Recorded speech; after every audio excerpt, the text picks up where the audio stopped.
For today's video, gagawa ako ng home remedies para sa ubo. Maglagay ng 3 tasang tubig. Ihalo ang mga sangkap tulad ng lemon, luya, honey, bawang at malunggay.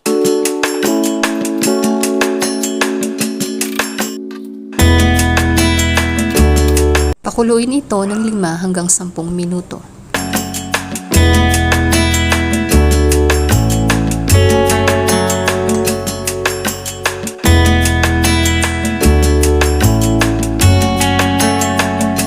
Thank you for watching. Please like and subscribe.